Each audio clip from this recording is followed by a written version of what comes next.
Hi, my name is Meg, and the name of my soap is Liludi, which means flower. And I use flowers and plants and herbs and spices and clays and all kinds of natural things to color my soaps with. And they are always made with essential oils too. So if you're new here, I have a soap release every month, and this is the soap release for November. I have 3 soaps for today. One was made with a plant that I grew in my garden this year for it. I grew some patchouli for the first time and infused that. So that will be for this month. And I made a really cute coffee soap as well with real coffee and coffee grounds. And this one I always bring back every year. This is like the holiday baking soap.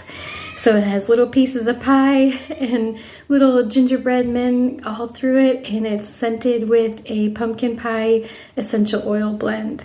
So, and then for all my regular people, I just wanted you to know that I will have the shop update today for November, and then on Thanksgiving Day will be the rest of all of the holiday soaps and other items and gift sets and everything. So that will be on Thanksgiving Day, and there'll be a video for that day as well. So just don't want to talk anymore. Let's get into it and make the baking soap.